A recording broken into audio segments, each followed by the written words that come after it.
5, 4, 3. Decide.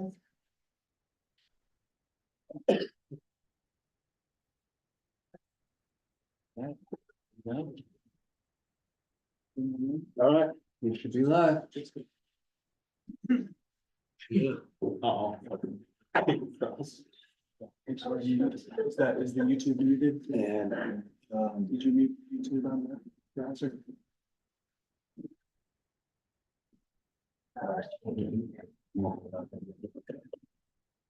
now I'm sharing the screen. All right, I'm gonna put my coffee down the ground. Well, we probably skip the carpet when I kick it over. Do that. Ended up on the keyboard last meeting, so. Oh, no, that's worse. All right, it's 10:02 a.m. today, October 23rd, 2024, for this regular meeting of the Grand County Budget Advisory Board. Those members of the board are present are Vowles, Wojtek, Throgmorton, Kaufman, Walker, Winfield, and Hackwell. And we'll move right into our action item, which is approval of minutes for the Budget Advisory Board meeting of October 16th, 2024. Any comments or notes, edits needed on that draft? All right, seeing none, I will call for, or I would entertain a motion to approve the minutes as presented. So many. And a second. Second. All right, we have a motion by Winfield, a second by Hackwell. All those in favor, raise your hand or say aye. Aye. And that vote passes unanimously. We'll move right on to presentations and discussion, and I'll hand it over to Stephen Vowles. Okay, thank you.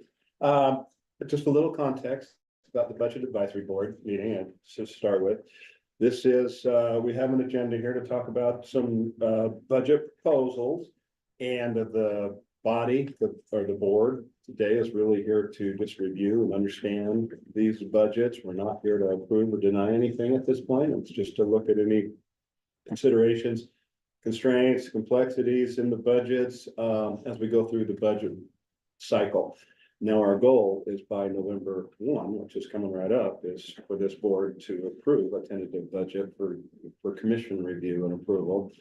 So that's why our goal today is just to talk to the directors and others that may be on the phone to just understand the budgets as they exist today. So in our agenda today, we have some general fund discussions. And we'll pull up each of these individuals. Then we'll go into Sand Flats with Andrea. We'll talk about the capital budgeting, and there I have a list of an inventory of capital budget requests. And again, we're not going to approve any of this, but we'll discuss those. We will talk about some TRT fund projections and balances, because one of the key decisions we have to make here pretty soon too is to look into our crystal ball and forecast what we believe our tax revenues will be for next year. And mosquito abatement, and Steve Schaefer is on cemetery, and Thompson Fire. And Mark from Thompson Fire is on as well, unless there's a fire somewhere. We'll talk through that. Okay, well, let's start with the general fund. And instead of making the one pagers for all these funds, because they're just like a few lines, we'll open the master worksheet and we'll just go through each one of these individually, starting with 4126, which is the public defender budget. It stayed roughly a little bit more. I don't have actually I could do that. What page are you on again? This is the master spreadsheet, so it is, well, it's lines 240, starting at 249, if you have that master budget open. I do. Yeah, since there were so many, I didn't make individual one pages for these. Line 249 for public defender stuff. 4126. Yeah, 4126.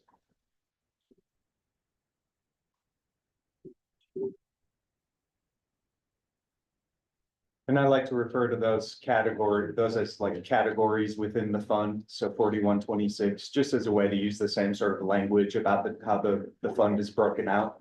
So the public defender category is maybe how I would try to, the language I'll try to use.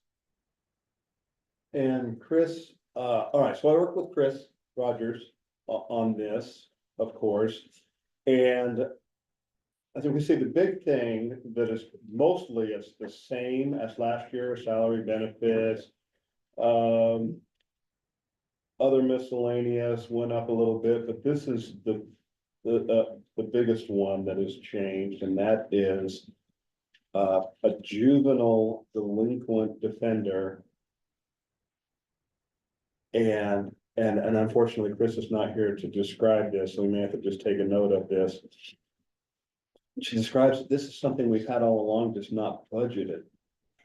And we want to separate this, and then we can get a grant, otherwise it comes out of the general fund. So this is the one item. Now, I don't know if there, again, this is not here, but does that ring a bell anybody to this juvenile delinquent defender is a new cost or?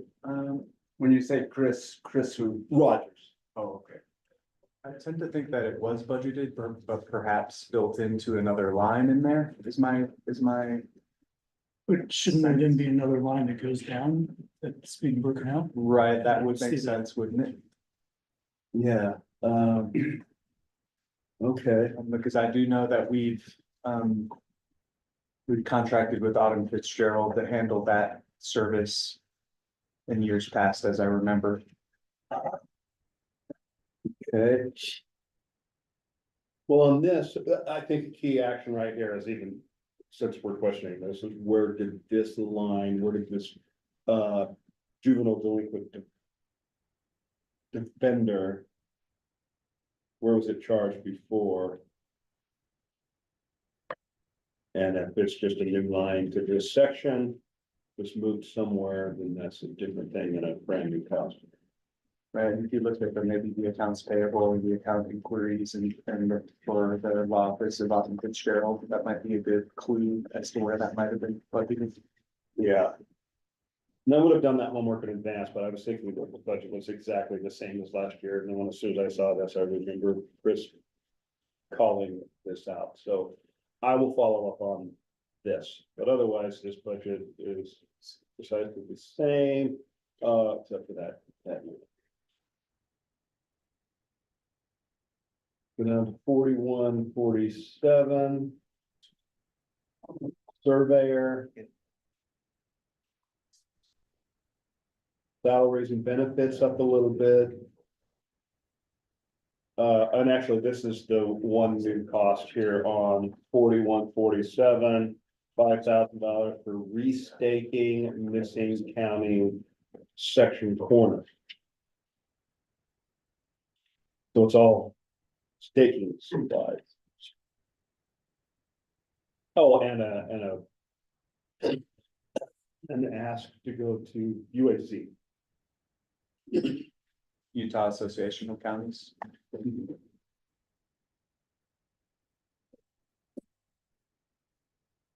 Let's go to 4150.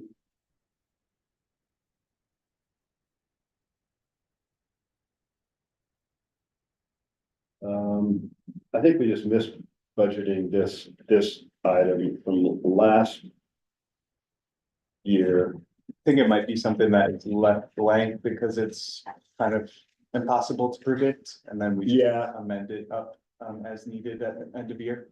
That's possible. But this is, I mean, unemployment benefit payments, I mean, it happens. I mean, that's a fact. And charges and all of these are pretty much all the same.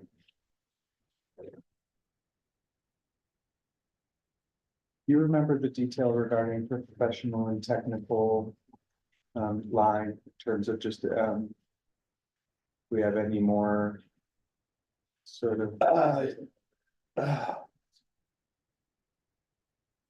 want to say it was I'm sorry, but I think this was a placeholder for potential contract?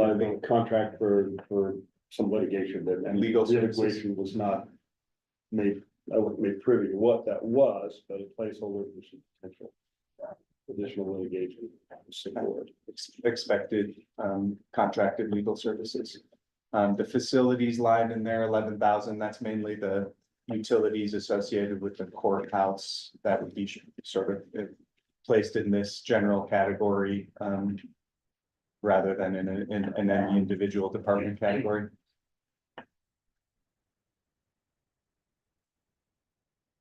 Okay, next up is just right below us.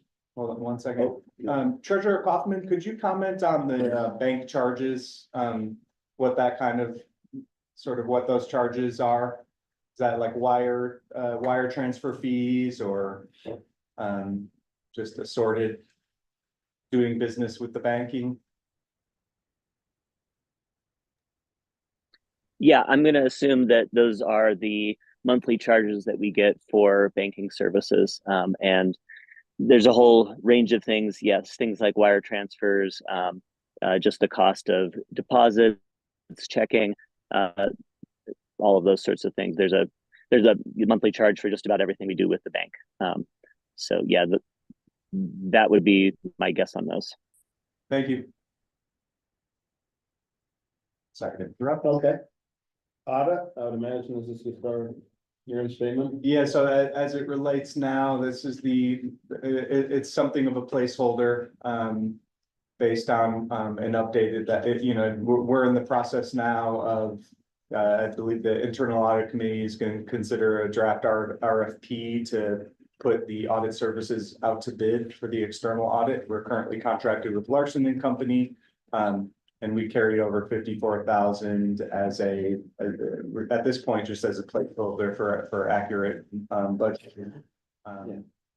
So just, there's an idea of what that likely will, cost, and there's, gradual increases typically associated with such services. 4170. Elections. So yeah, elections, 2025 will be a municipal election year. And as you can see, the 2023 budget in column B, that total request was 41,700. And so it tracks somewhat with that figure, what we're requesting for 2025. As you can see, what ended up happening in 2023, actually, it came in at 26,000 because the primary election in that municipal year was canceled. So we didn't have to, spend all of that. We only had to run one election that year. And this is all very, it's broken out really in a really detailed manner, in regards to the costs associated with equipment and software maintenance and upkeep, and as well as printing costs. Those are things that we're able to really pinpoint the costs pretty exactly. And then it's also important to note that we have MOUs in place. We have an MOU in place with Moab City for reimbursement of costs associated with this election, minus our equipment licensing, and the associated maintenance that goes with that. We don't, that is one aspect that we don't get reimbursement from the city for, but all other aspects of running the municipal election is billed to the city. And then this is coming in a little bit higher than 41,700 from to 47,370, largely because you can see in the training, there's a training and a travel line right now in the current request. That's 11,998 and travel of 2,725. And that's for myself and the chief deputy to get the certified election administrator certification. And that entails 12 courses and a membership fee and a couple days of travel to another site to do 2 of those classes in person. And so, really, I would say that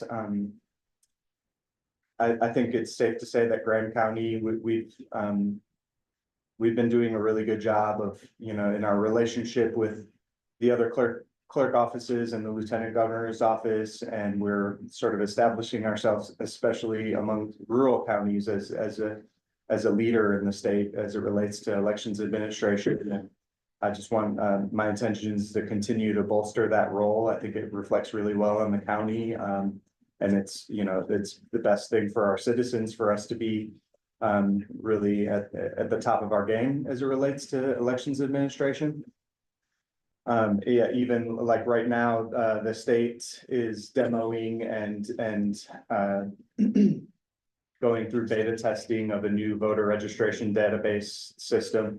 And my office has been brought in, we've been selected out of everyone in the state to be involved in some of that beta testing. Because they see Dana and myself as folks that are gonna give them the right kind of feedback and sort of be you know, have a solid role as it relates to elections in the state. And so I'm going ahead and putting that in the request for next year. And a municipal year that will, so we'll have a little bit of extra bandwidth to be able to complete a rigorous certification such as that. Good. So.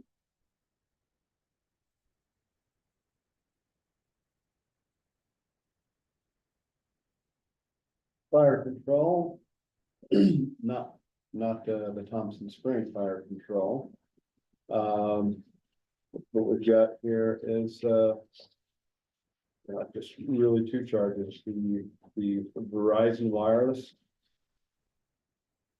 and a warden salary that was based on actual cost in 2023, just projected 25 or I mean actual, yeah.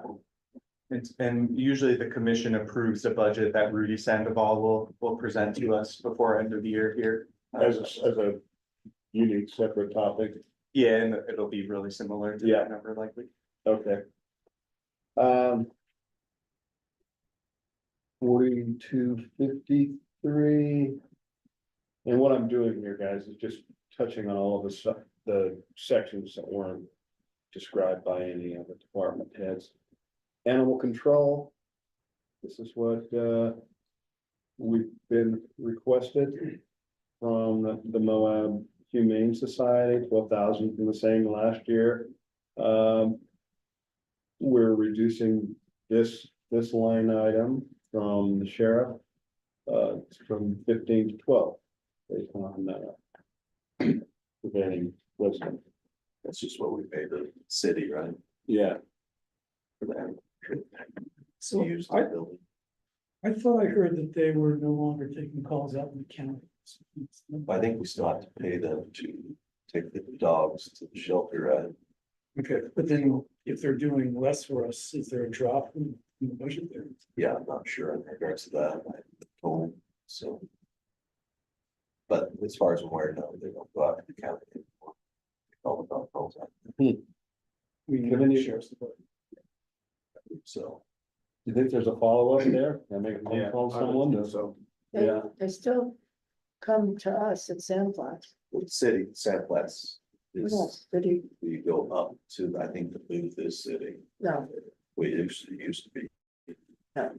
no, I mean, the boundary, when they made, I guess the boundary would be where the Sandflies boundary is, which would be just before the booth, I guess, would be the city Right, that's what road. I'm saying. Yeah. Up to the booth Yeah, was the city, because we had this conversation. It's off topic, but we had this conversation with Steve as the sheriff, because Moab Rim is the city. They didn't have the equipment to get up there, so basically they were just taking the calls of the Sandflies and we were doing Moab Rim for them. But either way, it is city. okay, but I mean, animal control has come up, helped us when we've had like animals locked in a vehicle or something, okay. And I mean, I don't deal with the animal control when I'm not on the road, but at the same time, like, as far as I'm aware, the city doesn't shop, so like. Whatever. So let's say we had something up at Juniper Campground, which is 6 miles in, that Right. maybe they wouldn't come that far. So then the sheriff, So in any case, you made a note to follow up to see if Yeah, there should be some adjustment in the budget of the certain. based on services. Yeah. Yeah, and I can follow up with James and ask, like, get in touch with you, see Okay. what, about where we're going. So, Yeah, but as far as like, I live on Hecla, which is county. And I don't see the city bill having this in Hecla, it's county, so. yeah. Okay, well, I'll follow up on that, services related to the costs that we're paying here. Next up, 4310. Public health. This was a request from Tracy Randall. With Southeast Utah Health Department. Looks like it just went up a little bit, and another request from Jeannie Wilson at Four Corners, which went up a little bit more than last year, but the request received. I don't know if we have an approval step on that as well, or if that's something that's just is. Is that just I the would say- contract? Yeah, it's based on the contract and they do it, you know, they take their total budget and break it out based on all the counties they serve and their populations. And so if there was a desired request for more information as to why it went from 91 last year to 115 this year, you know, we certainly could request more information. I'm not sure if it was, if there was any description, given in the formal request that we received. Yeah, you guys renew their contract every year, don't they? Yes. Okay, next up, 4561. Museum. Basically, this is Forrest from the museum, made a request.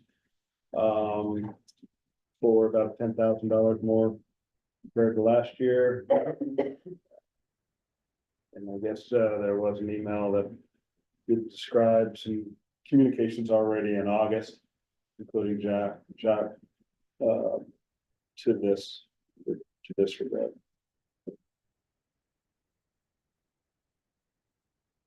And this contribution. Oh, that's utilities. When you say there was an email on the museum, what are you referring to? So that was just Forrest had mentioned in his email, but there was.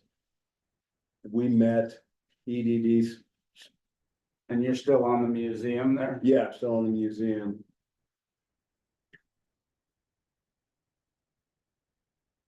Does the museum have a detailed budget somewhere? Yeah, it seemed like there should be some breakout of.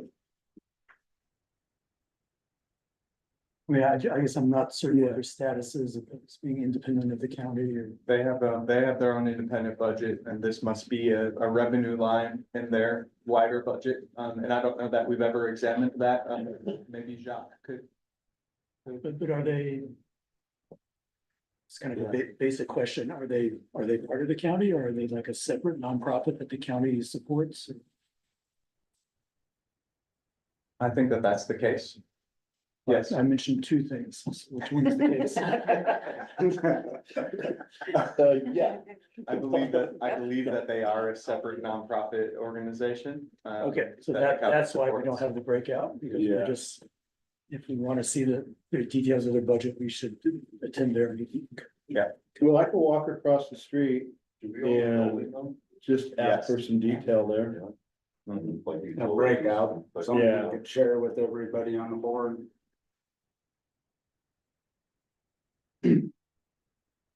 Yeah, I think it would be good if it's part of the county budget process minutes. That's why they're gonna. I wonder also if there's some participation from the city as well, or is it just a county thing, just little, it'd be nice to have some information there. Okay.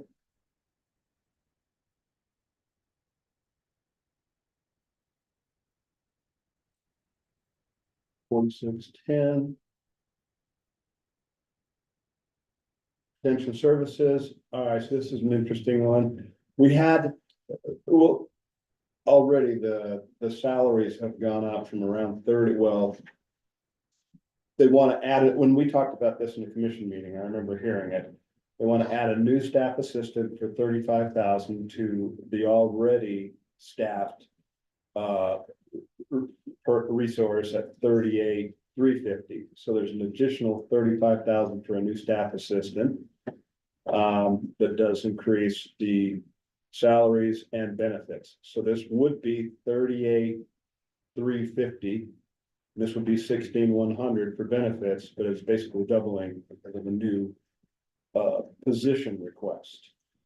Kevin, Bill, remember that coming up at the commission at one time, and I can't remember if that was actually a vote on this topic or. What exactly is extension services? That's Corey Farnsworth, he operates the office out of the USU building. And USU provides the facility at no cost to us, as well as a great portion of all the salary and benefits of that staff. And then this is we have a cooperative extension agreement with USU, whereby, we agree through this process to fund a certain amount. So would it be possible to lump this in with all the other new position requests? Yes. It is, this is included in there, so that position will be voted on when we talk about personnel. But as far as the budget, I've assumed it in here for the moment, and this would drop in half if that position's not approved. And the other expenditures here, 37,500, they're different, but actually these particular budget items are less than last year, but this is just the request that Corey Farnsworth had made for these particular category areas, operating and maintenance. Geez, I forget what the AGNR means, but then 4-H, home community 4-H, I guess the basic services they're providing.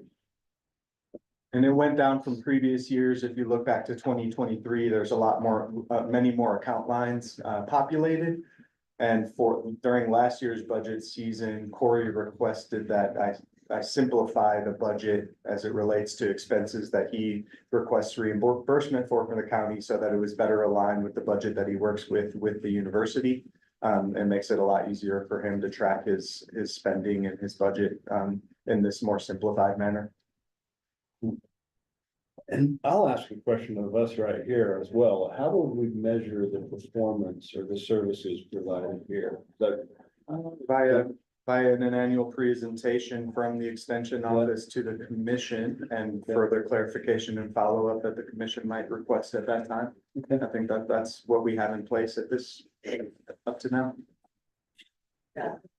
Okay, So it's mainly anecdotal, I guess. Is what you Okay. would say. They have been pretty instrumental, I think, in helping the county fair get up off the ground. fine. Well, we do have a new position request topic. In fact, well, I won't bring it up here, but I'm tracking all of those, and of course, the personnel services will be part of that conversation coming up.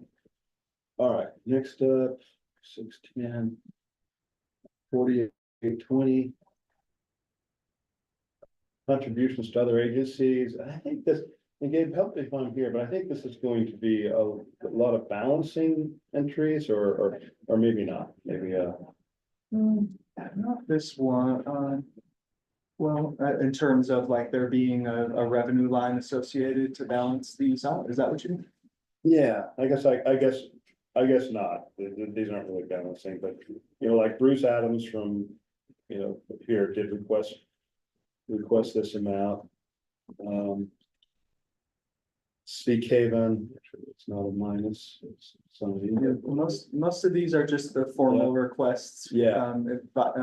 For, the financial support for partnerships that we have ongoing with several Yeah. different agencies. That's right, most of these are some kind of a contract or an agreement. Let's see, Lower Valley Fire is fire services Yeah, we did, in the hinterlands of the county towards the state line. Canyon Country Partnership with a networking group that meets every month amongst a variety of agencies in the region. Hasu Deed Restriction Administration, that's a partnership that or a contract, an agreement that we have with Hasu to monitor and administer deed restrictions. And Sea Haven is just an ongoing standing request that we've contributed to that organization.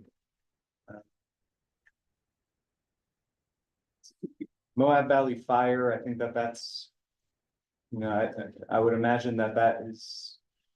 I think we carried over 150 as a placeholder.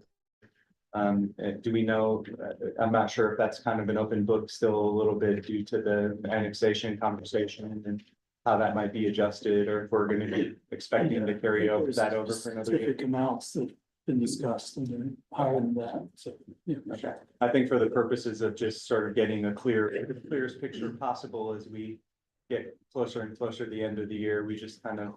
Some of those lines are carried over, so we don't have to add them in later and after we've already balanced things, so. That 150 should be part of the annexation process figure that we're working with, isn't it? Yeah, I think we agreed to make it 290. Yeah. Whatever they were asking. Right. Which is roughly double that. And that process is still ongoing. Yeah, it's getting pretty close to that. Yeah. It is. Looks like we might have to actually have a special meeting on the first to. Okay. Yeah, but I think you should definitely get in touch with Quinn or. I don't know. Quinn would be the one. And, for that. yeah, there's some more accurate numbers that I don't think are gonna change that you could plug in instead of. Okay. So that- Question, and I'm just more confused, like, it's not that I'm opposed to any of this, but. So 50,000 would contribute to CJC, but we also. Fund CJC, That's the amount that CJC, that's basically anything that isn't grant funded. In the operation of CJC, 50,000 represents the amount that we need to contribute to that balance. The 53,000 number you're looking at there. Yeah, I get it. for in this year's budget, right, and then the where it says. 50, which has been entered into 2025. Okay, I was just confused because we had the meeting on CJC department. Went over their budget, just Right, and they're It just seemed like they're in a we were separate fund. going through funding them and then also contributing. I think they're talking about their total budget, which is largely grant funded. This is the- Yeah, I see what you guys are saying. I was just confused for a second. That's all right. And is Andrea, I thought we had that number. Let's go- It's 50. Oh, you're fine. It's like I said, I was just Yeah, curious. probably. Let's just make sure to follow up and get something more exact. I see something that's around, it's 50,000. Okay. Yeah, and I think that I can follow up on that. So that would be the actual offsetting entry in the CJC budget. Okay, well, that just kind of rounded off some of those smaller topics in the general fund, and I've taken some action. I got 6 actions here. I'll follow up as we go through it. And so that Sea Haven number, is that going up is what I see there? It's been 12.5 and now it's Yeah. moved to 15. well, no, Am I missing? Yeah, that's, sorry. that's Oh, correct. yeah, yeah, 15, 12.5 to 15 is the ask.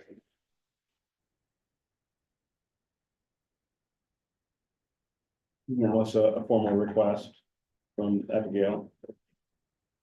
And those will be approved at some time, those requests, or we just carte blanche on them as they go through here? I mean. Well, I plugged it into the budget estimating spreadsheet, just carte blanche, but I'm assuming that there's some approval for these. So it's a different version of the same question. I mean, you know, it's a relatively small amount, and so usually when the commission explicitly discusses things that are that small, just, you know, don't make the cut. We're busy discussing bigger numbers.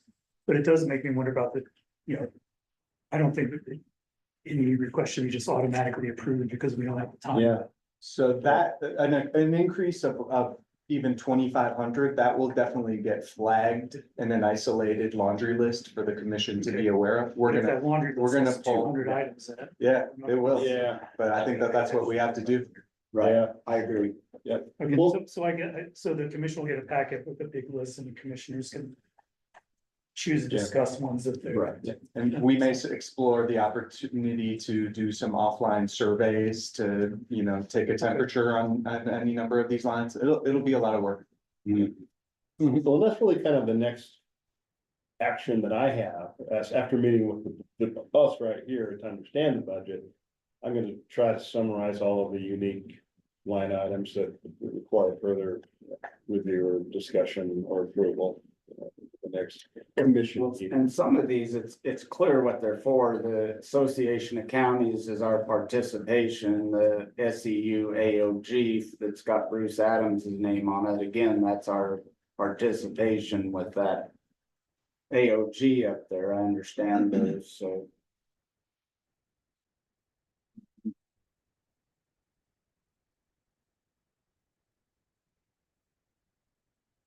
Okay, outside of the actions I've taken for follow-up, any other questions here on general fund? Okay, Andrea, let's go to you. I will pull up our workbook that we created.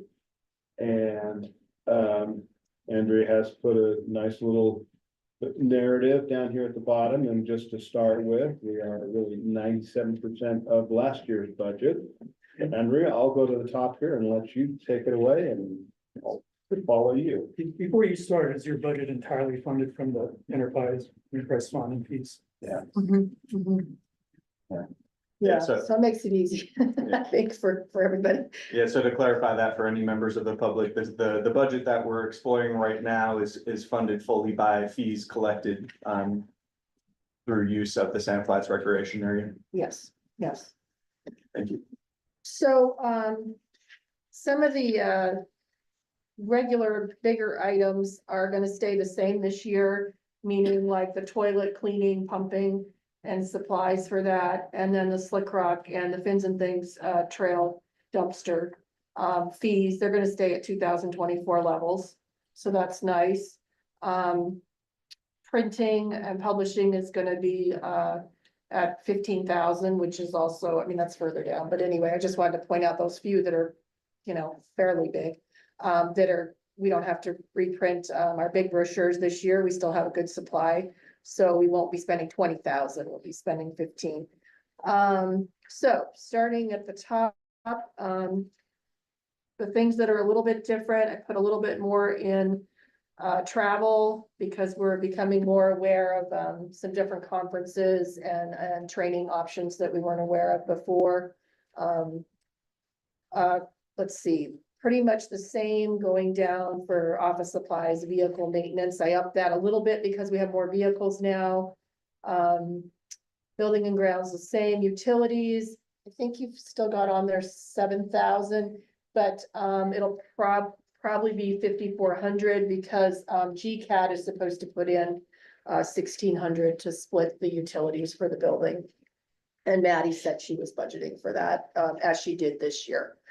Contract professional services, that has a big bump, because what's gonna be in that is, you might remember, we fund for 3 videos to be on Channel 6 local TV, to educate folks, and those are shown in over 1,000 hotel rooms in the Moab region and Green River, and that with a price even. And then we're also going to be producing 1 or 2 new videos next year. My stewardship committee said that 10,000 would pay for 1 video. I'm hoping that I can partner with CNHA or the BLM or others to, if we can, then Sand Flats would put in 5,000 toward, 1 video, 5,000 toward another, and we'll get partners to help us with the other 10,000. But if it doesn't happen, then we'll just produce one video. And then let's see, like I said, toilet's gonna be the same, leased vehicles is gonna be the same. Accounting and bookkeeping, Steven said that it's pretty similar to what we paid last year, I guess. Unless you folks look into that further, that's the money that Sand Flats transfers over to, for administrative services done by the clerk's office and the treasurer's office and HR. Search and rescue, so this is a change. Last year we transferred over 15,000. I went through all of the reports or the rescues in relation to Sand Flats for 2023, as Kevin had me do the year before. And they spent 6,000 up at Sand Flats in 2023. We originally had 15,000 in the budget, planned for this year, but my stewardship committee wanted that to drop down to 10 for this year. So just the most recent past year, you think it was 6,000 for the action? Mhm. Mhm. And then those tens and fifteens, those are also based on earlier years, or?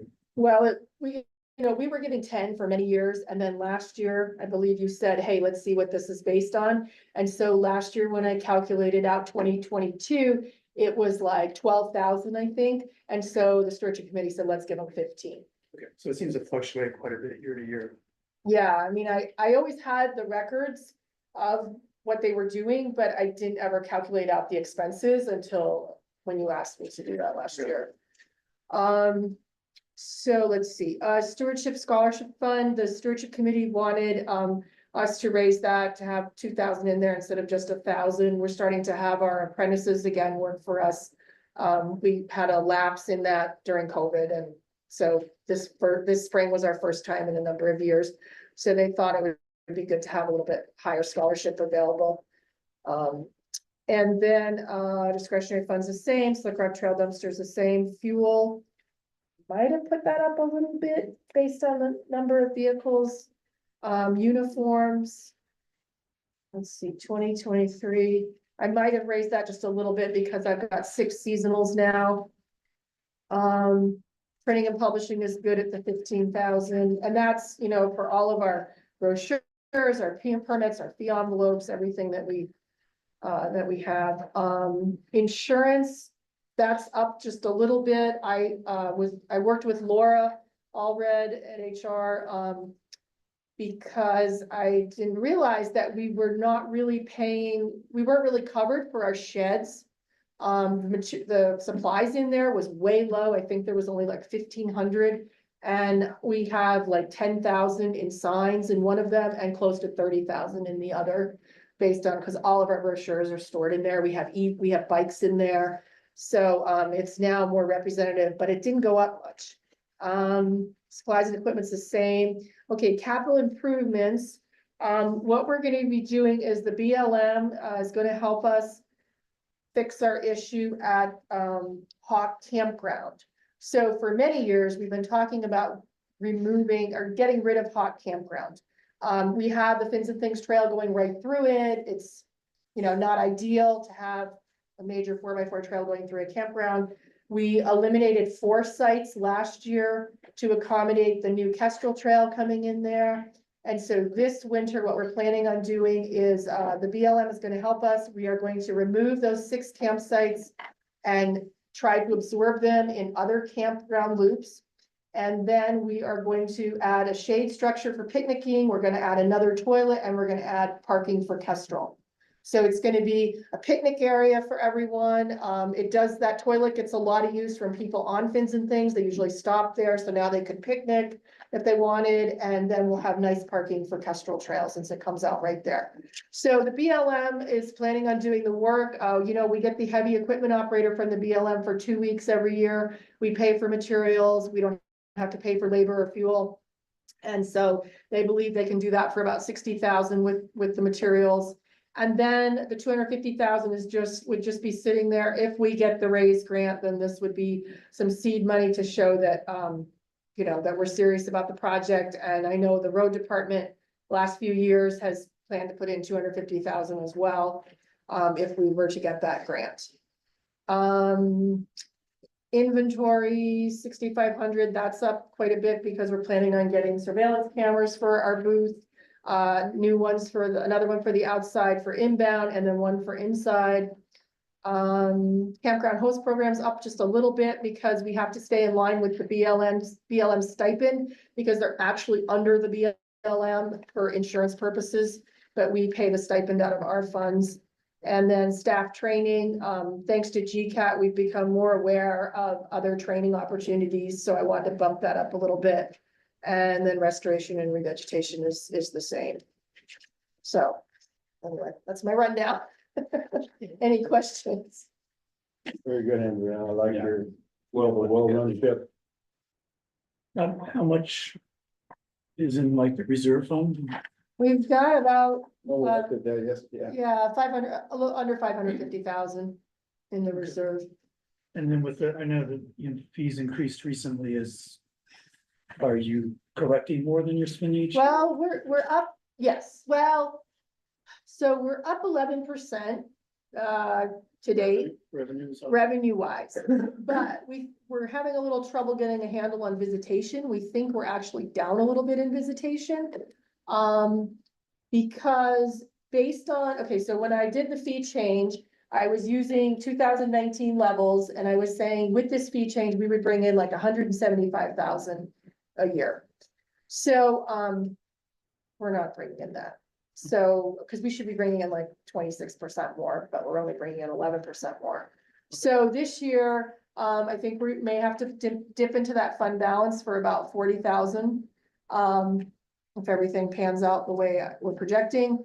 But we are you guys approved us raising the group site fee for next year. So it's not gonna be $60, it's gonna be $80. And so that should bring in almost another 20,000 in next year. And then we'll just see how we are next year. Maybe we're gonna have to bring up the camping. You know, remember, we got approved for the range by the BLM. So maybe we're gonna have to bring up camping next fall, you know, consolidated fee schedule to $20 instead of 50. So we'll just have to see how it pans out. I don't want to dip into that fund balance every year for major, you know, regular operations. We want to save that for projects, for infrastructure. So, Do you still offer volunteer opportunities for locals wishing to get an annual pass? Yep, we have those in the spring and the fall.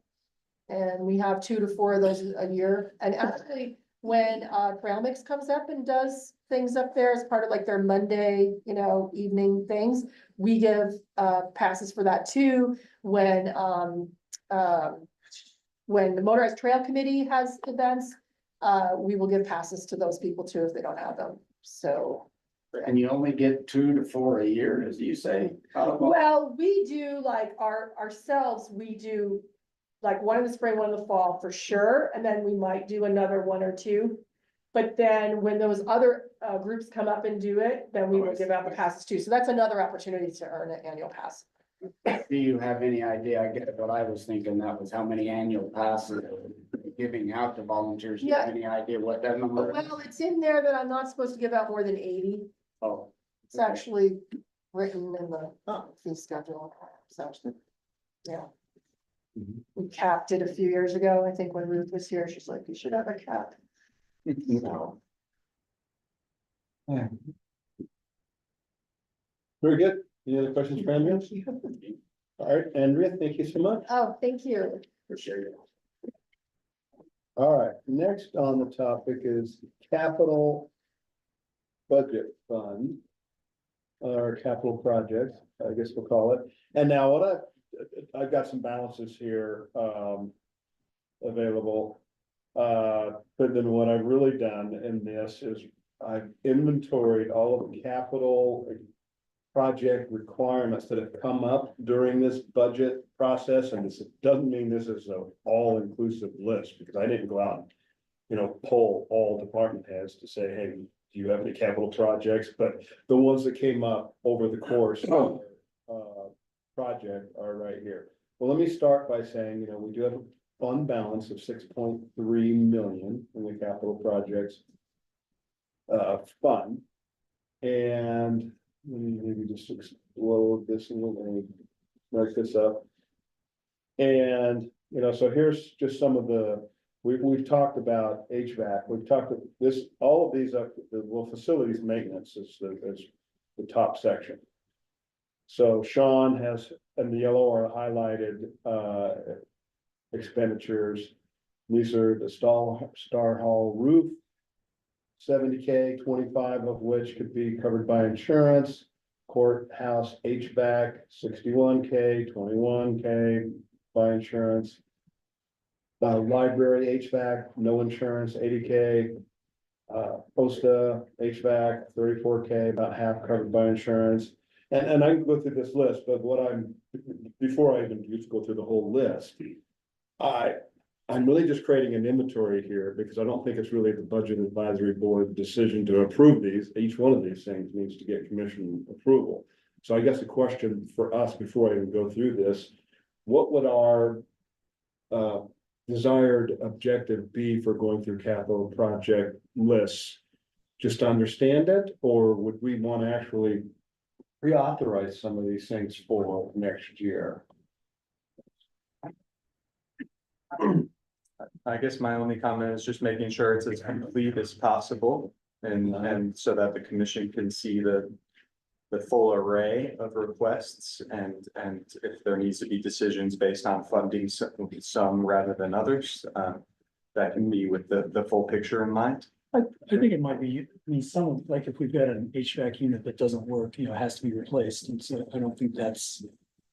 Yeah, decision we have to spend a lot of time debating, but I think others of these that are optional or something needs to be replaced in the next 5 years, and do we want it? Earlier or later, Yeah. so just dividing in the ones that seem kind of mandatory and not. The versus, yeah, where a decision really needs to be made. Okay, I like that too, and I And think, then I think just, and then the total price tag is a good thing to have. I think in the past, if some collection of things like this, like if we're within budget and this doesn't seem like such a large number, then there's not a lot of appetite for scrutinizing it closely, but if we're having to make adjustments, then, you know, this might be a place where we try to save $500,000 or so. The only one I would make comment on is the library HVAC. And I know that that quote is to remove us from the city's HVAC system because they have some kind of an underground yeah, heat pump source.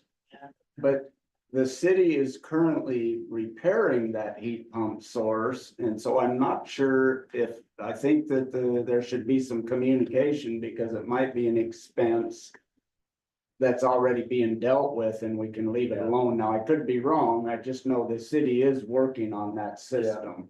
yeah, And so I would say before we just go out and say, okay, we want to be done with you, let's at least review that. and I agree with that, and then that's a good context for this list. This is a list to just combine everything as a taught as an action item, not that it's approved and so we can go spend it. And actually, so to begin with, 6 million on the balance. Let's go through this. Well, actually, let me just scroll right to the very bottom of this list and we can go over some more, 2 million. So my first thought was a high level commission discussion may be. We got a balance of 6, we got 2 million of possible capital projects. Which one of these would you like to approve? And Matt, I'm looking at you because you're sitting here, but because I mentioned already, like I haven't actually pulled all the department heads. So at some point. Well, I don't know if I really need to do that, actually poll capital project requests, or if it's just an ongoing exercise that if you have a capital project, I'm just looking at you, you could just present it to the commission at any. Well, I appreciate that. Part of why I'm here is to support Jan and some of her requests, and there's several different things that I can't totally read all of what you have on here. Yeah. But various servers, like the server for surveillance in the jail needs to be replaced next year. Like one of the frustrations from staff over the years, particularly with the pre-approved list that's come out. There's been some miscommunication, I guess, on pre-approved list and approved capital expenditure list. Because those can kind of overlap. We've been asked in past, like for a certain dollar amount that you guys want on one or the other. And I can appreciate from an accounting standpoint, you want, I'm assuming you're 34 here, your capital improvements, these are all going to be typically physical hard-coded depreciated assets that we're Greater than 5,000. repairing, or is it 5,000 that we're accounting now? But then we have our pre-approved list, which we want to present so that everybody has at the beginning of the year, all the purchases that are going to be over $5,000. But that doesn't necessarily make it a capital expenditure. That's not being in there. I don't understand or follow that distinction. I think we're talking about the same thing.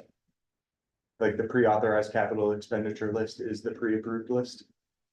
But it doesn't necessarily cover all capital things. So would you depreciate our Google subscription, for instance?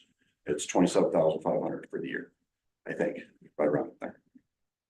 I'm pretty sure it's not on this list because I have been asked about it. I know I've put it into my professional services. So you're talking about the department budget when you say pre-approved, you're talking about the department budget. Exactly. So that's what I'm saying from staff. It's been a miscommunication or otherwise where we say, yeah, we have expenditures that are going to be over what a capital mark is. And whether this starts, delving into depreciated pieces or however you want to look at it. But we put that out as that, right? Yeah. And sometimes that doesn't make it into a capital approved project either. Yeah. So, and Sean's not here, and if he was, I'd like to voice on his piece, because I know in the past, we've had issues where we thought stuff was approved on the capital improvement, or I'm sorry, the pre-approved list, it wasn't on the capital, and So if I can respond, I think I know what you're getting at, and I've also seen it as a weakness and a frustration for myself. And so part of the reason why we're creating these one sheets that we've been presenting at BABs is because Stephen and I are planning in the new year, after the budget is approved, to prepare a packet for every department head that outlines in detail their approved budget, where, in as much detail as possible, where all their budget expenses should be coded. And then also accompanying that, the pre-authorized capital expenditure list, so that everyone is fully aware. Because up to this point, we've just relied on department heads to monitor the situation via county commission meetings, and that's just clearly not good yeah, enough. so, we. So Sometimes I'm planning on People responding to missing it that. on both sides. Yeah, I think we can be a lot smoother. And I want to know best how we can provide that information to you guys. And then Right, now with sort of. Stephen here too, like starting in the new year, I'm sure he's, we've talked about him sort of scheduling regular check-ins with department heads to just clarify, provide, further guidance on how the budget is going throughout the year as we go along. And I think we're just going to improve a lot. And I think I can help. So this whatever is approved in this budget cycle for 2025 capital projects, at least we'll take a snapshot of what that approved list is. And then I can help, as Steve just said, manage whether it's spent or not. Or maybe sometimes it doesn't need to be spent, so that's money back in the bank. Okay, so the list that you guys that you have right now, all these items that are in the 34 capital improvement buildings, whatever it is, looks fairly long. It is pretty long, and I can again, I guess, not mutually exhaustive. And maybe, Or all I was just gonna ask was, the stuff that's on there, are these people who have come straight to you and say, hey, I need this. it has come up in the budget process. Like I said, I didn't poll all department heads saying, hey, give me a list, but everyone, it's come up in the budgeting process. So I've kind of put it on my, this inventory list, because it belongs here, not in a department's budget. That's where this came from. But I could even ask the board here, before we finalize the budget at year end, should I take a more active role and try to pull out capital project requests, or just leave it as what has come up naturally in the process? I think the usual dynamic is we get more spending requests than we want to fund, and so I think encouraging people to. Yeah, that's why I did. I would say, that's a good filter. If the department person really needs something, they'll volunteer that rather than. Then ask for it. Because typically we have to make a few, some cuts. Yeah. Before the budget is done. And that's where this came from. It came naturally, because I figured, or if somebody really needs something, it'll come up. And I've documented it here. I think we need this list so that we can go through it. I know we've talked about putting a list together for the commission, and we'll be working through this, but I really like what Gabe's talking about. Giving the departments basically a packet, here you are for 2025. And this is what you have to list, rather than them trying to monitor the decisions that are all made. I think it's gonna make their life so easier. It wouldn't mind, let's look at it that way, so. I'm not trying to belabor the point too, but everything in the 34 item that we're looking at here is in theory going to be a physical depreciated piece, right? That's, yeah, That's- by definition, that's what. And I haven't looked at all of it, but is everything in here some sort of physical tangible thing? Like how do large purchases like Google, for instance, or for any of the other many Yeah, subscription? no, I think things? the capital means it's the physical thing. I think so. It's not all expenses or capital expenses. So not to change your thing around, like what Gina and I were looking at is to suggest bringing up approximately $150,000. And I'll go to that. I mean, it's the But- last one on the list, but it's But right it's, here. it's gonna be software, it's gonna be professional services, it's gonna be that type of thing. There are gonna be, some server costs and things, but I do things virtually. It's kind of hard to depreciate. So with that type of cost, would you guys rather see that in like a non-department? I apologize if we missed that. Versus a capital expenditure So is it all just like or item, like exactly, single items, or is it? It sounds like it's. it's a solution project. It's on base. It's a document delivery system, basically strings. But you're just No, paying people to digitize records. it's a software that has hard licensing costs and support and then professional services to be able to come and set up, organize, get all the interfaces built. And then, But when it's all done, it's not a piece of equipment. correct, it's gonna be a expenditure. So would you rather see that out of non-department? Because you can't really depreciate that necessarily, or maybe you do, I don't know. No, that's it's a good contact. This doesn't really get into the accounting principles of capitalization versus expensing. It's Yeah, just but a big just cost. trying to keep everybody's chin clean, so. Yeah. Like, so do you want those type requests here at capital? To me, what you're describing should be a capital. Shouldn't? Gabe, do you have? I mean, unless it's a physical item, I mean. I would I might refer be to wrong, statute and guidance by the state auditor's office. They have some resources that relates to capital budgeting, but I don't have an answer off the top of my head as to this specific situation and whether that would be appropriate for this type of fund, because I think it's pretty well laid out in statute. Okay. How a capital budget Yeah, fund is so- supposed to be used. So in the case of this one, this is something that Gina really needs, or we all really need to get done.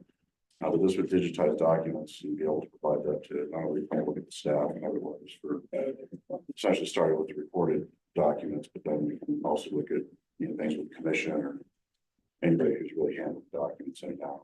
And would that be a one-time? It would be an upfront, probably up to 150,000, and then ongoing, you're gonna be looking at probably 60 to 70. Yeah, because my only thought there is like, And again, that cost might come down depending on, some of the way that we figure it, what we can host in-house, what we have to pay for hosting or, okay, but we just like to know where should that be in this? just make us be aware of it and we'll plug it in where it needs to go.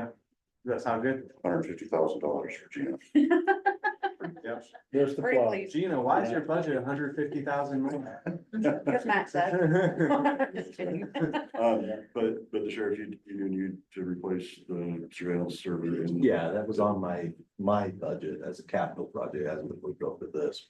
And I guess that's part of what I'm just trying to clarify. It's like, so, like I've been going to departments and I mean, just Andrea, right? She's gonna spend $6,500 on cameras next year. Right. Do I keep encouraging department heads to keep putting that into their department lines, and then you guys are gonna pick that up in some approval list, and then we're gonna have this capital list too? So, or is that all gonna be joined into We're something? getting in the weeds. I think that we'll, now, we have Steven online and he's really, plugging into this, general capital facilities, capital expenditures. And as far as a policy related to, it's a good question because we have a fund balance here and it should be used for this purpose. And if, and if we can fund it out of this fund rather than the general fund, that oftentimes is advantageous. That's part of my question, is like, we can, I can take some of these projects and say. Well, "I'll get you Matt, later." I'll talk to you. I don't have an answer, but I think we can establish some guidelines for a capital project that belongs to a department budget, or it's thrown over to the Fund 34 for capital projects. Let's create some guidelines and we'll publish those. But right now, I think let's just capture the list and then we can decide how to actually operational or account for these, later. I mean, like you put a capital budget inside, you could have pushed it over here. Well, So I'll create some guidelines for. I department just, heads. I'm doing it the way we've done it for years. Yeah. You put it on there and then at the Yeah. end of it, you guys move whatever, you guys decide Yeah. what's capital or not. I just base it off the information I have. It's a physical item, it's purchasing $5,000, it's a capital project. If it's less than $5,000, it's an inventory. Yeah. Or a miscellaneous supply. Yeah. And that's the way it's done. And I agree with Matt, what is capital, what should be capital? Because the way he's describing this, 150,000, if you're getting hard items, could you split part of that out, put it in capital, and then the licensure and all that other stuff comes. That's out operational, and that's- Technical, Yep. or, so Yeah. I agree with him, I think it's a question that needs to be answered, so we're all on the same page, where we're budgeting. Because like you guys said, could be using this fund for more capital things that should have been capital versus not, instead of using the general fund. So, yeah, I'm just trying to keep everybody's chin clean, because like, I like, I mean, when you start getting into depreciated assets and what, and keeping your items Yeah. clean, That's a good question. and I don't know anymore, because so many things are, you know, that used to have hard costs like servers, right? Now you can pay for a cloud hosted service instead of having to replace that server every 7 years. Right. So it's, I don't know what the accounting, like, Okay. So I have a couple of related questions and comments. So one is, we have these, big capital projects that we've been contemplating and talking about, so like, new Yeah. buildings and flood control. Yeah. And that's, also, sort of drawing from the same budget items as these. It would be good. I think we've been talking about those things for at least 4 years, as long as I've been on the commission, and each year we sort of kick the can down the road. I think the, desire to get things going on flood control is, increased a bit. Yeah. And we have some decisions to make about, I think there's some sales taxes that can be put to use to build the building. It'd be good to have just some kind of overview of that. I think Chris Baird used to take the lead in that, and I think a lot of, institutional knowledge left when he left, but it would be good to, it might just be a matter of scenarios, like, office buildings cost between 8 million and 15 million. And typically we can get this much by a low interest loan, but just a few scenarios of that to let us know, like, do we have enough in our capital accounts, or should we try to get even more, or just trade-offs between tax increases and spending down our reserves. So that, I think that this discussion is something we should have, and it's gonna inform. I think, I get the impression the sheriff wants to like that decision quickly about. Yeah. Like, doing the sales tax that could be used for a law enforcement building. Your comment's timely. I mean, there is a stormwater, I don't know if it's a committee or board or whatever going on, that's looking at ways to spend some money on stormwater mitigation.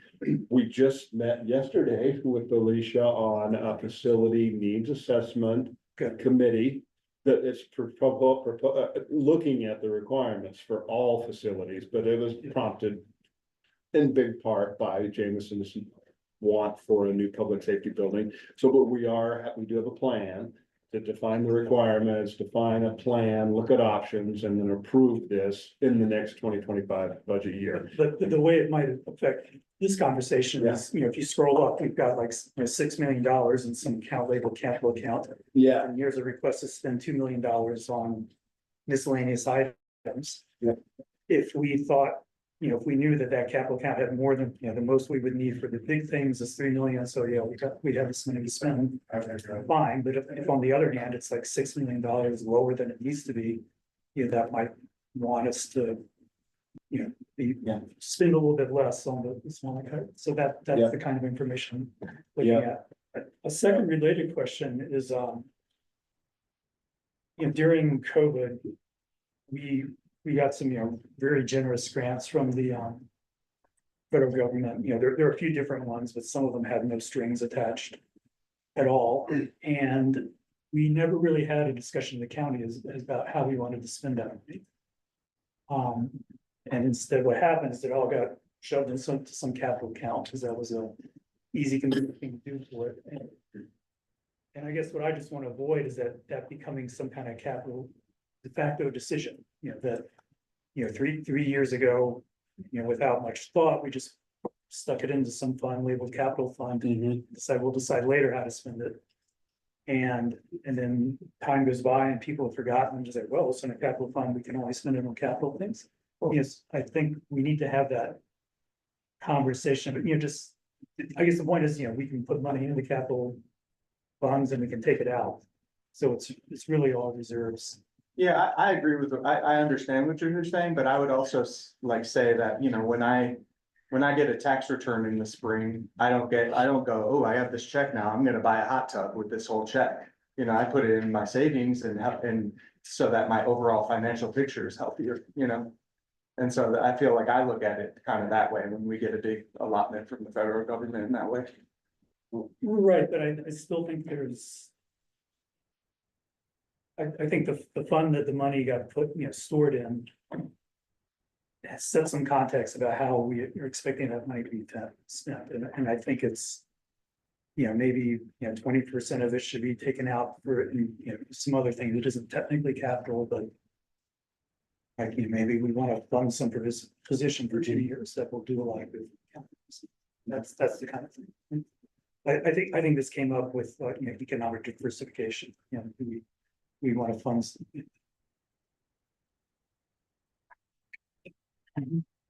Well, this is an interesting conversation. Actually, it's raising more questions than we're answering here in terms of capital project, which I think is a good thing. I know personally, I need to mature and learn more about this.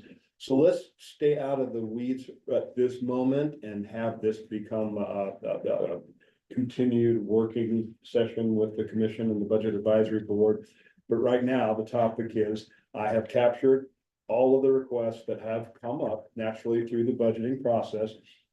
I don't even know if we need to go through each one of these, but there are facilities and maintenance, list from the airport, and a list from OSTA. And the list, or the one item from the reporter for the digital transformation document digitization project.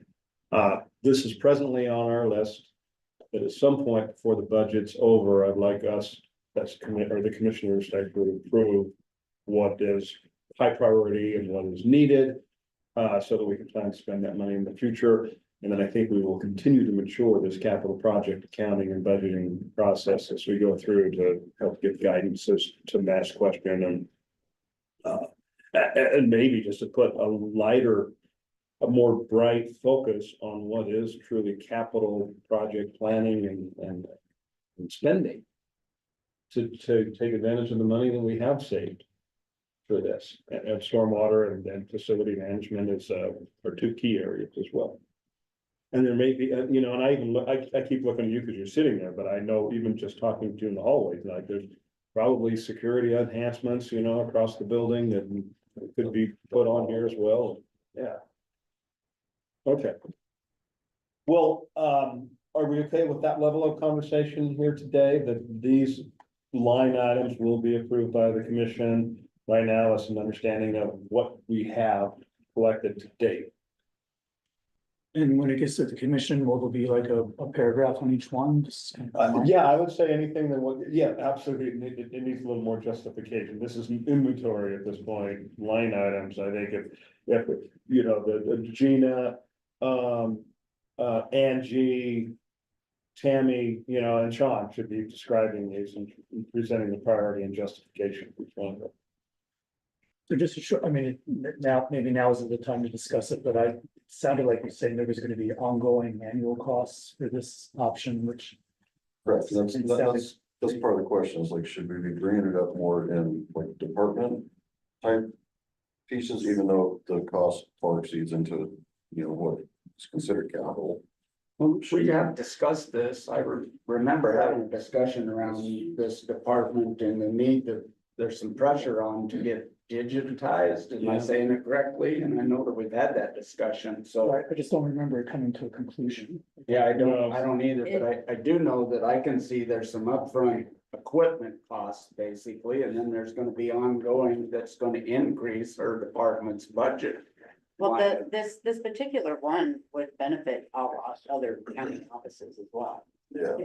Just to be clear, I do think this is a high priority project. I'd like to see it digitized But I'm just having trouble imagining why it should cost us 60,000 a year forever.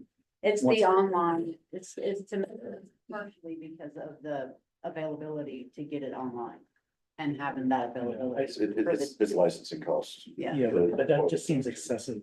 license. It can be, but when you deal with something that's, very R&D and very well done with research and development. It's not a hurry to see licensing costs that are nothing. In this case, I want to say it's gonna be what? Pricey.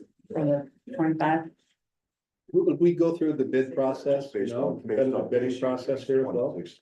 26,000 a year. 26.5. Oh, okay, I thought you said 50 to 60. Well, But that's one part. that's just the one for the user, like the named user, So so it'd there's- be the 26. And again, that could range depending on how it's written out, what kind of service. Okay, so we could, Yeah, I just think that kind of thing should be scrutinized. My general feeling is that software companies get a lot more money from local governments than they should. Yeah, That's- this one particularly, there's throughout Utah, It's, yeah. Is it cloud-based? Is that what we're talking about? it could be. Yeah. But It can be. The cloud hosting part is a hard cost, that's what I'm saying, like. It would be a this- different. This is prices on-prem, Is it? yes. Okay, with redundancies, because you probably have to have requirements for loss. I was gonna say that I have costs that I'll incur through mine on servers, and network and all that piece. We could do cloud part, but then that increases this overall cost substantially.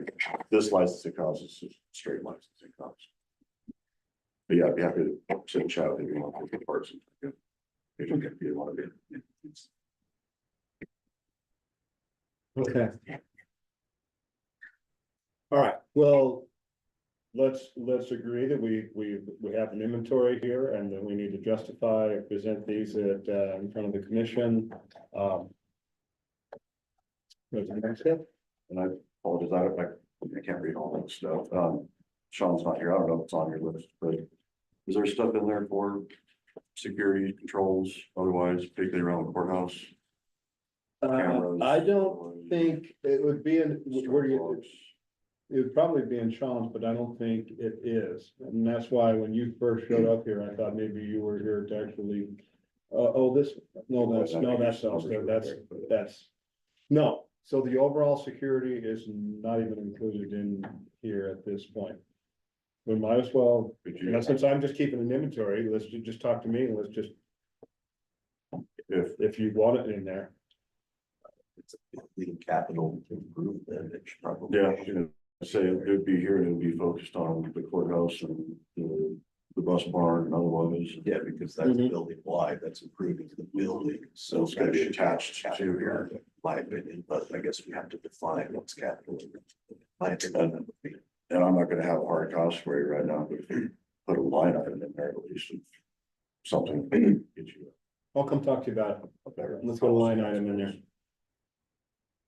Or shrink, Okay, or- all right, more work to do here, guys. All right, and then in the interest of time, I want to move along. I'm gonna go to Mark Markham and Steve Schaefer next to jump over this topic. Let's pull up. Mark, let's go to, or actually, sorry, I just clicked on the mosquitoes. So Steve, let's go to you next and then you can drop. So I've worked with Steve Schaefer. Steve, are you on? Hi, yeah, can you hear me? Yep, I can, thank you. Let me just kind of the top section is actually just, and Chris, you put these numbers together on behalf of Steve, as just based on property tax for the mosquito, the special district. Anything special you want to mention, Chris, about these incomes for the mosquito abatement fund?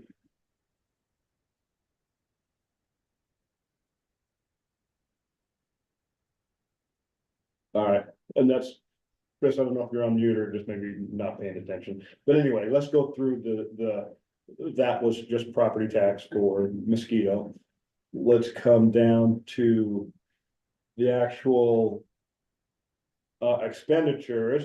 And now, Steve, do you want me to just walk through it, or do you want to walk through this quickly? We don't need to spend a lot of time here. If you could cover it, that'd be Okay. good. I will, HR And I costs. can elaborate if there's questions. Okay. Let's look at things that have grown up, subscriptions and memberships just increased $2,000. Oh, and actually, so this fund is covered by, what's the right term? It's not covered by the general fund. Right, it's its Yeah. own taxing entity, and the county commission doesn't technically approve this budget, it is carried in. I have a quick question. Yeah. I'm just curious, we haven't had mosquito or cemetery come before the budget advisory board in the past because they are separate entities. They're basically just running their finances through the county. But they have their own board that's going to approve their budget. It's not going to be approved by the county commission. Yeah, I might have advised that we didn't include this on the agenda and I didn't catch it, but it doesn't hurt, for public Okay. exposition purposes. That's good feedback, because I did present them both today, but, so let's just walk through it. Actually, the year-over-year budget is almost even, 103%. And a big part of that is already the 3% that was included in the employee cost. And Steve, given that what we just talked about, that normally this doesn't come in front of the county commission. I'm going to suffice to say that just we've worked together and collaborated on creating this budget, and you presented this in front of your own budget advisory board. And is that going okay, Steve? Did you get that approved? That is, we're going to hold a hearing on that in December, actually. The first Monday in December, there'll be an ad in the paper for it. Okay. Well, sorry to have you sit in here the whole time, Steve. but Oh, I that's think- all right. It was very educational. I learned quite a bit. I wanted to hear the last thing anyway, because we're in with the weed department on their potential new building. We feel is an important project. Yeah, potential is an optimistic word, but it is part of our facility management plan. So, yeah. And Steve, can you make sure, once you get your budget approved, to make sure to not hesitate to shoot that right over to us? So we can make sure it's Yes. into our budgeting? Yes, definitely.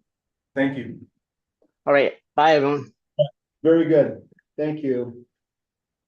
I got Mark Markham on, and I apologize if this is a similar thing here. Oh, actually, I'm gonna put Mark in.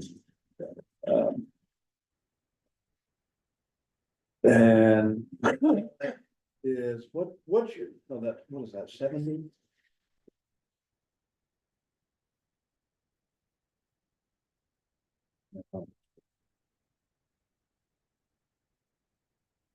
You remember Mark's fund name off the top of your head? Thompson Fire? Yeah. Oh, no, that's in the general fund, isn't it?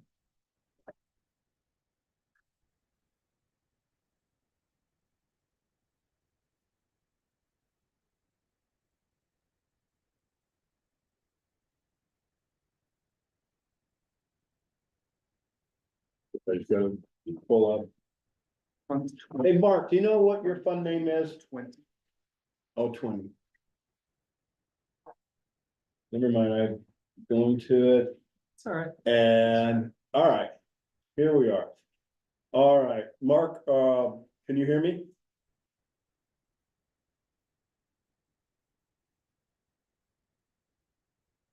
No, he was here a minute ago. All right, I'll just go over it. Salaries and benefits, that actually the overall cost has just gone up a few percentage points. But I believe Mark has covered by 1.1% or 110%, sorry. Just looking at anything that jumps out at me, insurance. And see, this is one, the training. So insurance went up a little bit, CME training for continued professional education. Mark, I don't know if you're still on mute, or maybe you're not even available at the moment, but that's what we got on Thompson Fire Operation. I would say a couple comments. I would say that, you know, as far as providing basic fundamental safety services to the public. You know, especially out along the interstate and responding to the needs out there. It's just hard to imagine not having someone with the skills and qualifications like Chief Markham does to be available to fill that role. So just very grateful. And also I don't know how the annexation process is potentially affecting. So if things go according to plan, yeah, this budget won't matter, they'll become part of the. Yeah. Well, And so maybe this would be almost be zeroed out in a way, or? Yeah. We talked about in that last meeting that I only attended, Kevin, but about we're gonna have to put an escrow account into place because there'll be bills coming in if the annexation takes place that will cover the tail end of this year.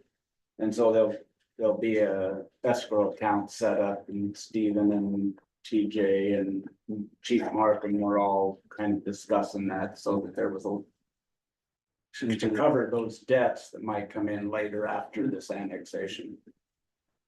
Okay. All right, let me just present for a second. I did plan to present the cemetery, but as we just talked about, it's its own special district, so we really don't need to go over much, but let's just, I did work with Robert on calculating the property tax and overall budget. In fact, we came in, actually, we didn't.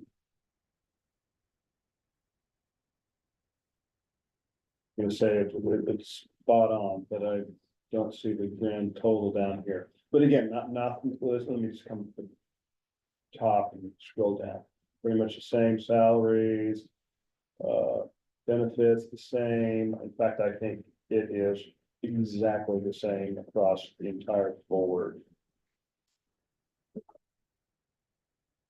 Yes. Oh, actually, that'll be a fund balance, that we enter as an outgoing or balance of the entry. So really not much there in cemetery, as we mentioned. I didn't even really need to present that, but I did pull it up. Okay, the last thing on the agenda for us is the PRT tax balances and projections. A topic that's really near and dear to me and a lot TRT or of. all sales taxes? Oh, I'm sorry. You're talking all sales taxes or just TRT? Well, this is TRT.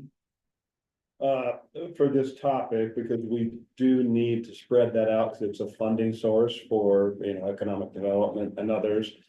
But I think, to Is your that number point, 5 on your agenda? yeah, that was, I skipped over it, to let some of the Okay. other, Yeah, you know, people go away. just trying to find the page you're on. Yeah. Well, we did just get our sales tax or TRT dollars yesterday. Kevin, I know you run those numbers. I don't know if you've seen them. But I just did a year-over-year trend, and for all sales, tourism-based sales tax, county, rural hospital, all of the non-property tax. This is all taxes? This is, all right, so this is county highway, public transit, county option sales tax, off-highway, restaurant, rural hospital sales tax. But at the top of the graph, it says tourism taxes. Yeah, I labeled it, I don't know, I just, So, but it's all taxes. it's not property though. Yeah, can you sales blow and- that sales up? and use Yeah, taxes. all right, so all taxes. All right, so, Can you zoom in a little bit? I can't. yeah, I'm wearing my all the glasses. students, slideshow, see if that gets bigger. All right, now, so I created, and the blue is actual, green is inflation adjusted. You can see I put the inflation amount.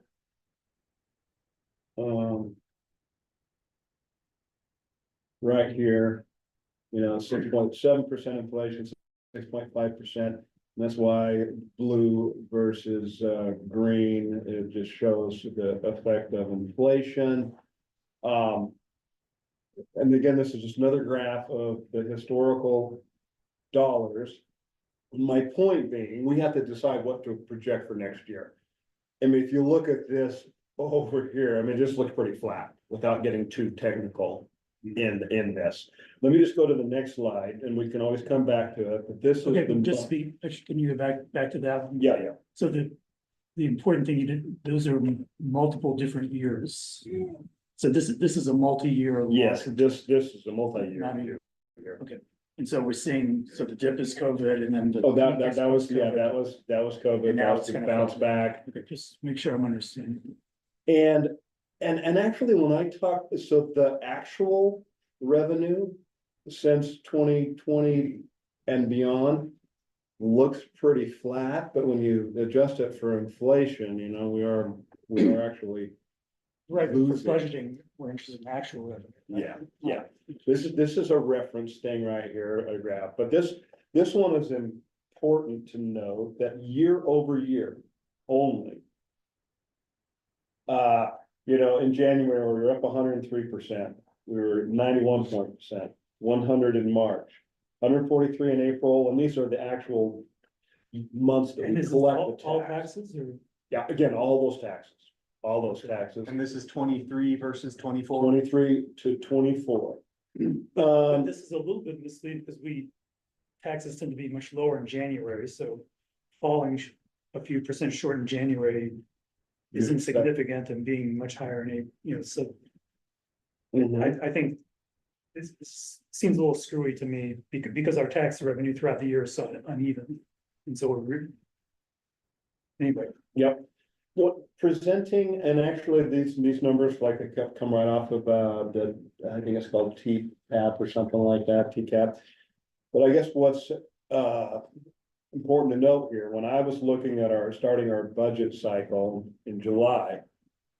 And this is, you know, I was thinking optimistically about revenues, tax revenues and forward thinking. But since then, you know, we've come in less than 100% in the last 3 months of tax collections. And so my thinking was earlier about here, I was thinking about a 3.3% year over year growth forward thinking in 25. Then I adjusted to about 2.5%. But with this latest month of data coming in just yesterday, it's at 1.7% year over year, 24 compared to 23. So now we collectively have to decide how we're gonna project Tier T and all other taxes next year. I'm thinking, well, the data shows 1.7 year over year. So if I had to pick some number right now, if I just looked year over year, I'd say, all right, let's project 1.7 into the next year. But, and I guess the topic is, how do we come up with this rate to project future next year? so. Yeah. I'm looking for, this is us as Yeah, a board so discussing. I think, I mean, I think the answer at the end of the day is, you know, we're not certain what it's gonna be next year. Right. There's gonna be a range. But you know, Chris Barrett did this too, but I don't think this is a good way to try to project revenues. I think a much better way is to look at 12-month cumulative. Like, you know, so the year January to January, we have this much, and then go February to February. And see whether that number is going up and down. And so I have a graph of, I can't share. I'd like to see what you got too, and let's all just share notes here. Okay. You can share. But if you look at, you know, if you lump all the taxes together, it does seem remarkably flat starting around 2022. You know, fluctuates, but. Yeah. You want to see. Do you want to share your screen, or would you rather not? I'm not on Zoom right now. Okay, well, let's, Anyway, so this is you just all sales tax. It skyrockets to 121, is that the Yeah. big rise? Yeah. And then flats into that. And again, and it's a little bit strange because, you know, not all, this is lumping together tourism taxes with general sales taxes, all this stuff, and we should probably look at individual. But it is, but I think that kind of graph that we can update monthly makes more sense. I mean, if your conclusion is that we should project flat revenue, then that seems Well, let me show you technically what we need to do as the Budget Advisory Board in my master spreadsheet here. Well, let's go to 16. Let's go to Fund 16. To balance our 2025 budget, we have to estimate those revenue sources.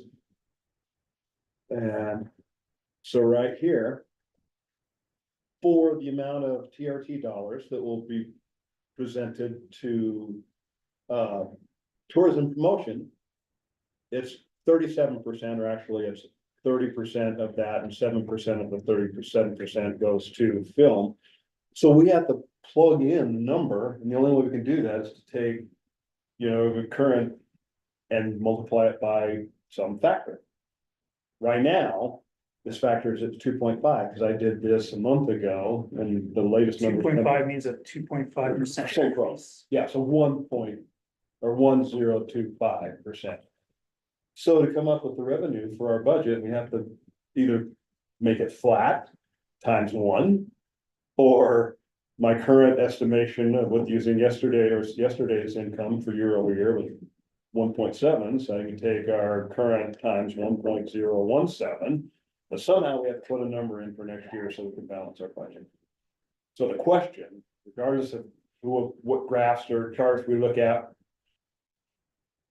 well, I'm not sure if it's a budget advisory board or a commission, somebody has to say, what's our rate of growth for 2025?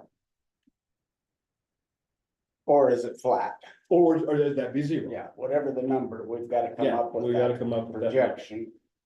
because I have to plug it in here before we can balance this thing. Yeah, I mean, when we recommend a tentative budget, it will have to include some sort of number. That's absolutely about that. So we would agree, you know, amongst us as a board, what that number would be. And to your point, Kevin, maybe we break it up by, so the TRT has a Yeah. forecast, the sales tax has a forecast, and rural county hospital has a forecast rather than just lumping it all in, but. So we don't answer this today. But in the next 2 weeks, we have to plug in some number, because we're gonna be approving a tentative budget going forward. And I'd imagine even if we get better data in the month of November before we actually finalize it, we could always adjust that too, based on, you know, more current data. But It's actually just the next 1 week, right? yeah, I mean, But because we only have one more, one more meeting scheduled. so I'm an open book on this one, on what methodology we should use to do this. Yeah, so I think the methodology I would advocate for is, it's pretty, you know, you've got all A these 12-month. monthly, just take a 12-month rolling total.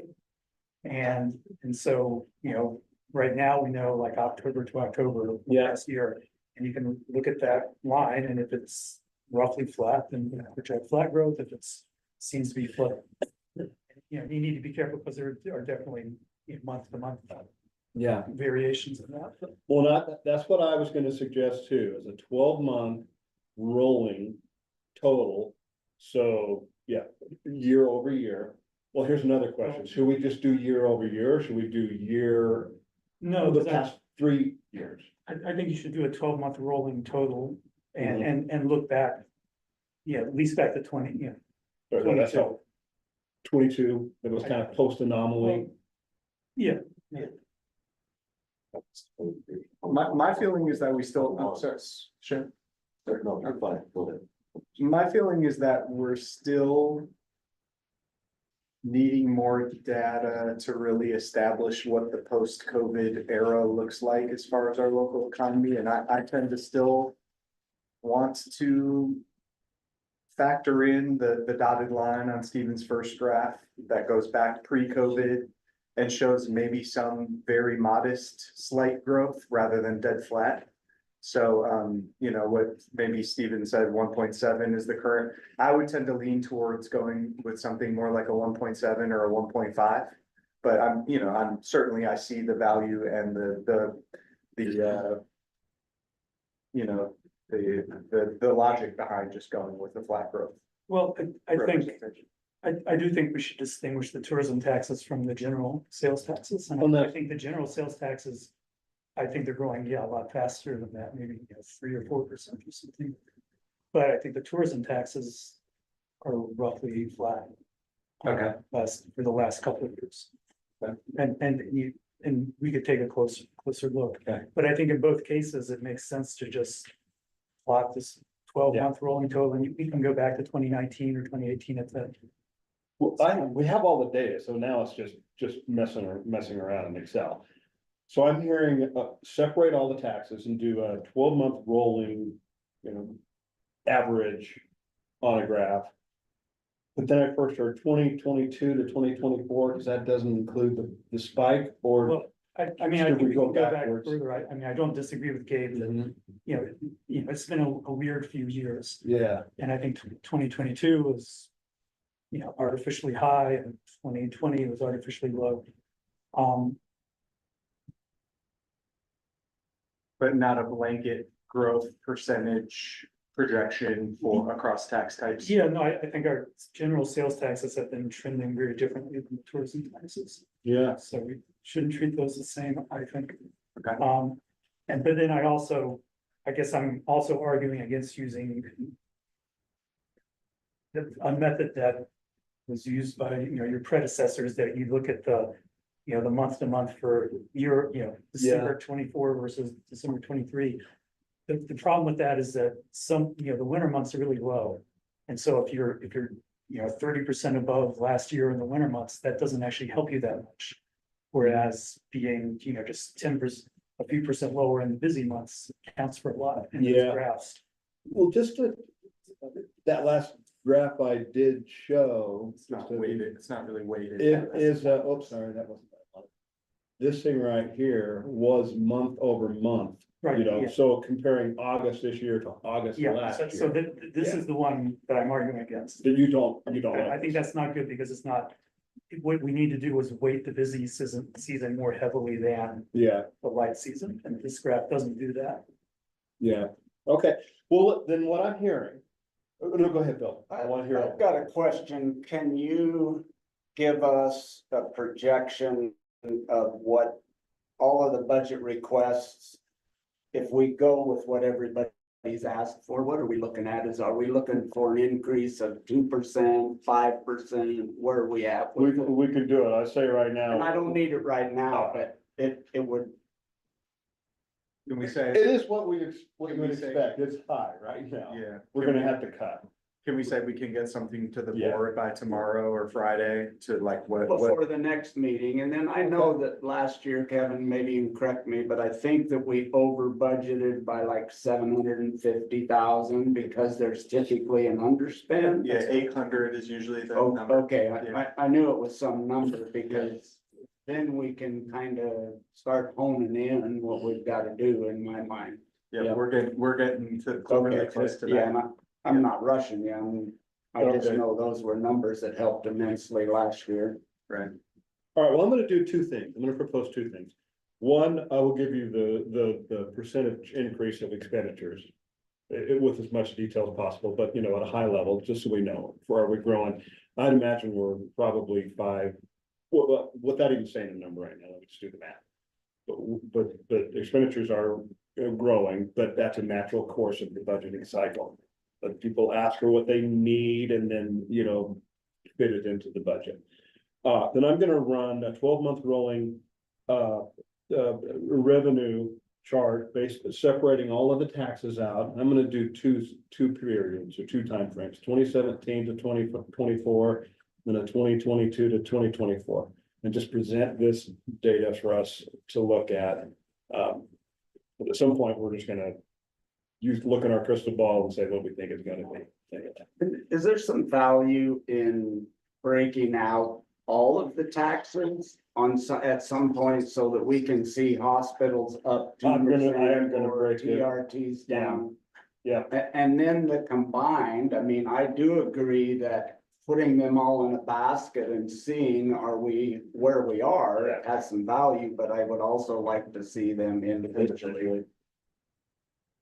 I'll do that. Separate and. Pre-COVID, pretty steady Right. growth, right? Do you think it would be COVID possible drops and to then present that to the board, like, right back you know, up in and it's gone anticipation of back next to week's houses. meeting with? I probably have these numbers Before the weekend, maybe? before the week, yeah, before the weekend. We're almost retaining My it back to that only same. other request for the meetings, and I go back to the shared folder all the time, Steve, that you shared with me, but sometimes I'm trying to catch up and follow where you are, but the more that we have in the actual packet for the agenda, the easier it is. I know that, Yeah. you know, I go back and I'm constantly trying to keep up with where you are on here, because that thing is too small. I mean, Shan's not the only one that struggles with that. You really can't, without going over there and standing.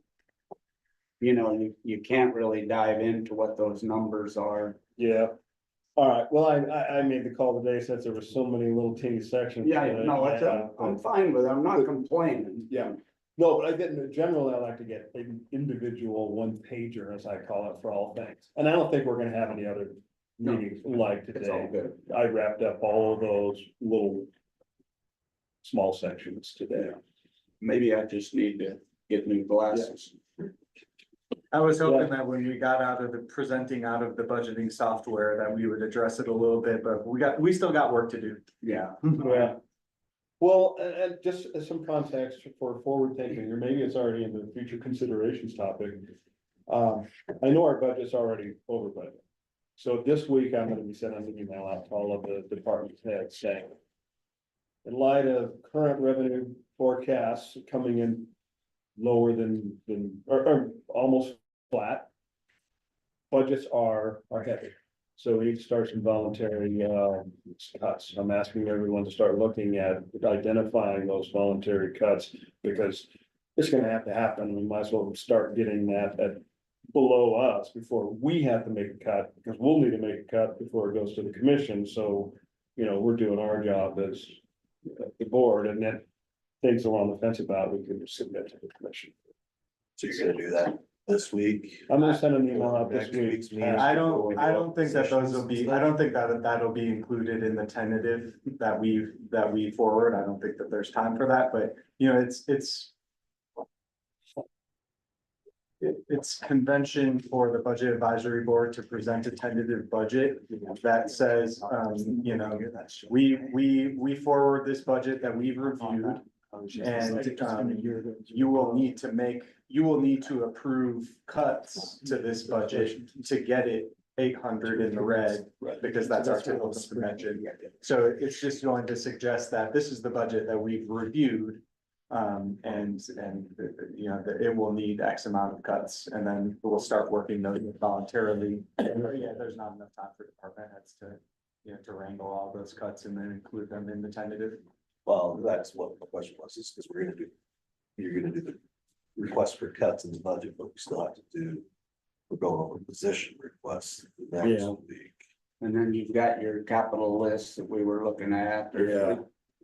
Well, maybe my comment is I'm just alerting people to be Yeah, no, looking I at was voluntary. expecting the email cuts comes every year. Yeah. I'm Yeah. just- Yeah. But no, I was just curious on whether we were doing for next meetings or just right after next Mhm. meetings. So, But to summarize it, at next meeting, we'll have some idea about. You know, the expense requests we've received so far versus projected revenue. Yes. Just how big the gap is. Right. Yes. Going to have some number, whatever that number is, or percentage of over budget position. And then you've got the property tax projections. for Yep. this. Yeah. The gap is big. We have a lot of work to do in the next couple months. Okay, well, I think we're ready to conclude. Wanna, Oh, thank you. It is 11:49 and I'll adjourn this meeting. Thank you all for your. Yep. Thank you.